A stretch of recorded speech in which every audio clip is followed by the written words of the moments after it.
शेख अब्दुल वाहिद रज़ी अल्लाह अन्हु और उनकी जन्नत की साथी।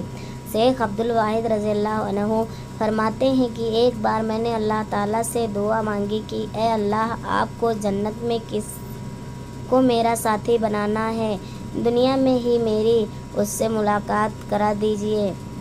फरमाते हैं कि मुझे ख्वाब में बताया गया कि हब्सा की रहने वाली एक औरत मैमूना है जो जन्नत में तुम्हारी साथी बनेगी, लिहाजा मैं उस बस्ती की तरफ चल पड़ा। जाकर बस्ती वालों से पूछा तो उन्होंने कहा कि वो तो बकरियां चराती है और इस वक्त बाहर कहीं बकरियां चरा रही होगी। फरमाते हैं कि मैं चल पड़ा। जब मैंने बस्ती से बाहर निकल कर देखा तो हैरान हुआ कि बकरियां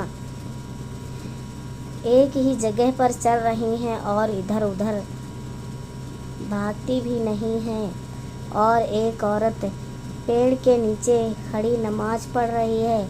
जब मैंने गौर किया तो मैंने देखा कि जहाँ बकरियाँ चल रही थी वहाँ उस जगह चरागाह के किनारे कुछ भेड़िए बैठे नज़र आए। उन भेड़ियों की वजह से वे बकरियां कहीं बाहर नहीं भाग रही थीं और एक जगह पर ही चल रही थी। जब उस औरत ने सलाम फेरा और मुझे देखा तो कहने लगी, अब्दुल वाहिद, अल्लाह रब्बुल इज़्ज़त ने मुलाकात की वायदागाह तो जन्नत बनाई है, तो फिर तुम दुनिया में कैसे आ गए?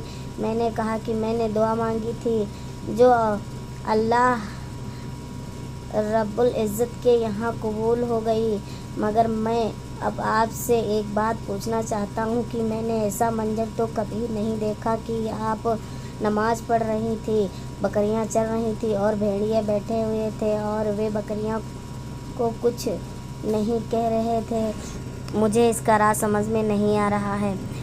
वो कहने लगे, अब्दुल वाहिद, यह बात समझनी आसान है कि जिस दिन से मैंने अपने परवरदिगार से सुलह कर ली है उस दिन से भेड़िए ने मेरी बकरियों से सुलह कर ली है। मालूम हुआ फ़ज़कुरूनी उज़्कुरुकुम का एक मतलब यह बना कि ए बंदो, तुम मुझसे सुलह कर लो, मैं मखलूक की तुम्हारे साथ सुलह कर दूंगा। दोस्तों, वीडियो अगर आपको अच्छी लगी तो हमारे चैनल को सब्सक्राइब करें।